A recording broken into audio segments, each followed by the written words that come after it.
Hello, my name is David Huang, and I am recording a video on the iOS operating system on behalf of Requinity for the Baltimore Department of Aging.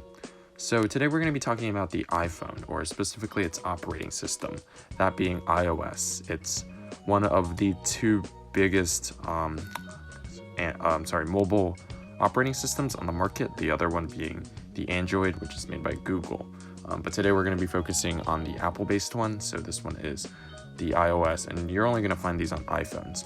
So let's start with what you usually start out with when you turn on the iPhone. So you're going to be greeted by your wallpaper and then the time being 10:17 right now, and then you're going to see the date, Saturday, April 3rd. Hopefully you know what the year is, and then some notifications. I currently don't have any, so it says no older notifications, but you'll usually see an email or a text message or something. On the top left corner, you're going to see your data plan. If you have a data, that means you have a SIM card installed usually that has data, and you have a data plan.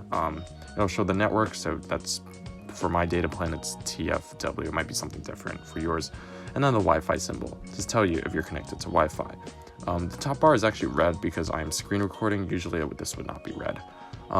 There is also a dot you can see on the top right corner next to what appears to be a little lock. To the left of that is the circle with a little bit of color. This is an iOS security and privacy measure that they put in place to tell you whether an application or the system is using your microphone or your camera or something. If it's using your camera, then it'll be a green dot. If it's using your microphone, it's an orange dot. If it's blank, then it's not using either. This is a very good security measure, since if you're using an app that isn't telling you that it's using your camera, but there is a green dot, then you might be on a website that might be using your data for some purpose or something. So keep an eye on that dot if there is one, and you'll generally know whether something's if an application or something is using your camera or not, or if you accidentally have your camera on when you don't mean to. Next to it is a lock. That's just an orientation lock. It's just if I turn the screen horizontal, the screen won't move. That's not really a big issue. And then there's a couple more things, including an alarm clock and things like that. The final important thing on the top bar is actually just the battery. I'm at 91%, and it shows a little battery indicator. If I am to swipe left, and this is a new feature, if I swipe left from this side, we're gonna get a couple new little bar things that we can look at, and it just gives a little bit of information about them. This is completely customizable and you can customize it however you want. Currently mine just has the date, it being April 3rd, some current events. I use an Apple Watch, so it shows the exercise information, and then it shows some announcements from some apps. It depends on what apps you have, of course. This is just what happens to be on mine. This is completely customizable. If you want to customize it, just tap and hold down. You can hit edit widget, and then you can change to mirror calendar app, or completely customizable depending on what you want. If you hold down and slide to in any direction a little bit, you're gonna pull up to make them start shaking. If this is the case, then you can tap the minus button to just remove them, or press the plus button if you want to add something new. I don't want to add anything new. I like mine, so I'll just slide this back down. And then if we want to exit, home button, or I think there's a done button, pen or hide, press it, and they'll stop shaking, and we no longer are allowed to edit them. Slide to the from right to left, and we'll focus on these bar of applications. These are applications that come standard with your iPhone. The only thing different is that I have these are called widgets. The things here are also called widgets. Sorry, I didn't mention that. But I have a customizable widget. This usually is not on the iPhone, or not on just a stock iPhone, but I happen to have it on. It just shows the weather. Besides that, we'll just go through the general apps. So Mail is an app that Apple provides. I wouldn't really recommend using it. Generally, I use Gmail and I think almost all apps have their own mail app, and so you don't need to use the Apple-based one. It's not that useful. The calendar, on the other hand, is useful. So if I tap that, I can see today is April 3rd, and I can set certain events. So if I want to set one, I could press the little plus button on the right hand. I could type in a title, and then say like test, and then I could press add to add it. Of course, I'm not adding it, so I'll just discard changes, and it's completely customizable. I've definitely done the same in the past. I've added people's birthdays and things like that, and it's a very useful stock application. The other thing is photos. If I tap that, also a bunch of photos, and that's the photos you take. Next is the camera. I'm going to tap on the camera, and currently my phone is sort of just on the desk, so you're not going to really see anything, but this is a very simple application. If you want to take a photo, just press this button and it'll take a photo.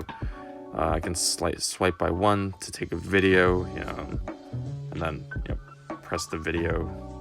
If I want to stop the video, press it again, then it will stop the video.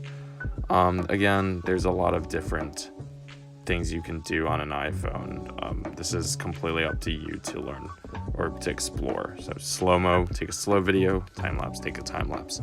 If you want to zoom in, there's the 1 times. You can just press and hold, and then you can zoom in to higher degrees. Of course, since I'm just on a desk, it's not a good idea. You're not going to see anything, but that is how you do it. All right, next we have Maps. Again, Apple Maps I do not recommend, but if you wanted to use Apple Maps, you can just find a location, type in the address, and then you can find the location. It'll be in just a GPS sort of map. Again, Google Maps is better, but iOS provides its own. Clocks, it's the same idea.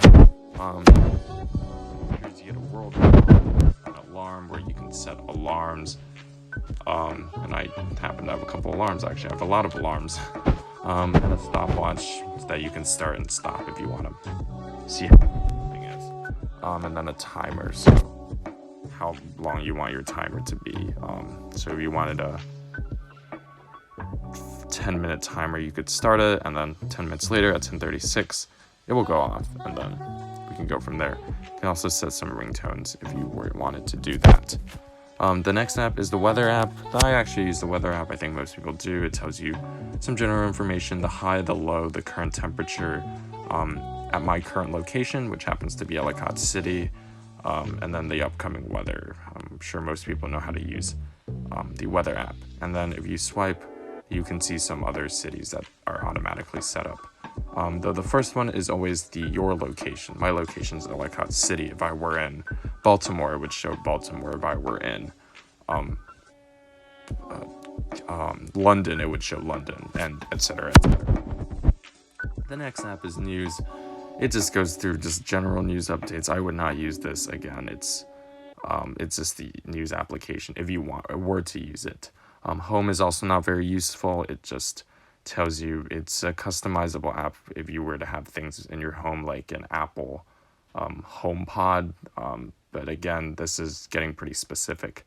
Then there's a Notes app that has some general notes that has some information on breaks, and I can use that as well. Stocks, if you want to follow GME or whatever's going on with the stocks, you can do that here. I just have some stock, and you can customize it if you were on it to follow that. Reminders, if you tap that, it's just going to give you reminders that you can set certain days for. TV, not very useful, just a TV remote if you were to have Apple TV. Same with books, if you wanted to set up a books. These are things that if you had an Apple ecosystem would be very useful, but for the purposes of this demonstration are not very useful. The next one is the iTunes Store. You go in here and you can download whatever music is trending, or you can search up music if you wanted to. Scroll to the bottom if you wanted to add money. We also have the App Store.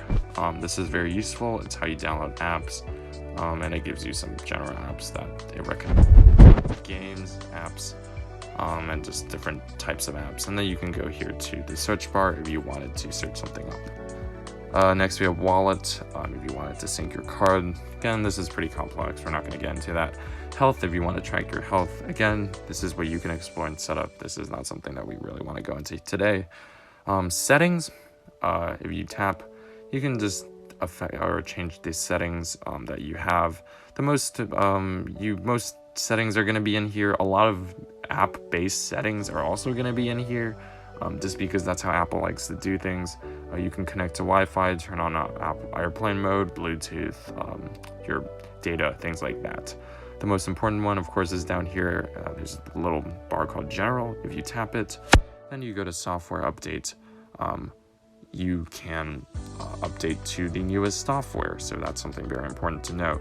Currently, I'm on 14.4.2. That's the most modern update or modern software. I'm not running a beta program, so this is the most modern software there is. But if there were another update, I would always use it. Finally, the last app we'll go into is, not the last one, another one we'll go into is FaceTime. You can FaceTime people when you tap it, and you can communicate with people. And this is just your phone number, or you can store your contacts if you were to tap the contacts bar. As you can see, just some people, or actually I'll probably have this blurred out, some phone numbers and things like that. We also have Safari, so you can press Google, and you can search stuff up, and it gives some news and notifications. But you can always Google stuff if you wanted to through Safari. There's a text app, so you can text people. Again, this will probably be blurred out, but you can text people if you wanted to. And there's a music app, so there's just some music that you can listen to and you can browse. Again, this will usually cost money, or this will cost money if you want to get new music, but otherwise, there it is, if you want to use it.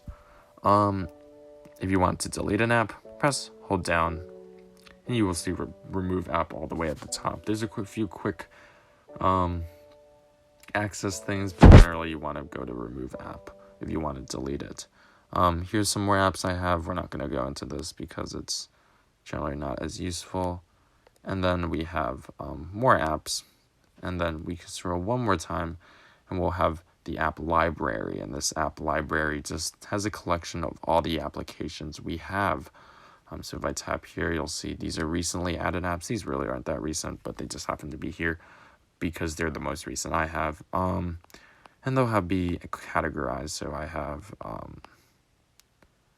let's say, information and reading. So here I have books, news, stocks, Wikipedia, weather. So these are things that give me information and I can read. So like books. And then there's some other ones that I can use. They'll be different for each person. If you scroll all the way up, you'll get a list of all the applications you have by alphabetical order. Very interesting if you care about that and you want to find a specific app. So I can go in here, I can type in, I wanted settings, I would type SETT and I would find it. And I could tap it and then access settings that way. That's it for today. Oh, right, one more thing. So if I am to swipe up, I can see all the songs and things I have, all the quick access buttons I have. This looks very complex. Just remember, these are just all buttons that let your phone do something. It's sort of like a control panel. Here we can see we have airplane mode, cellular, Wi-Fi, and Bluetooth. We can tap here on the right for music. We can adjust our volume through this button. And just scroll up and down, we can adjust brightness. There's an orientation lock, and there's a couple other things. Generally, you just have to learn what each symbol means, and you can access it that way. For example, this one is the flashlight. If I click it, it'll turn on the flashlight, which you can't see, but that's what it will do. If I want to do this one, it takes me to the calculator, and I can type out functions. And if I ever want to return to my home screen, I'll just press the home button or swipe up if you have a bar for an iPhone 10 or higher, and you'll be returned. And that's all there is. Hopefully that was helpful. If you have any questions, please contact me or contact us at requinity.change@gmail.com, and I hope you have a good day.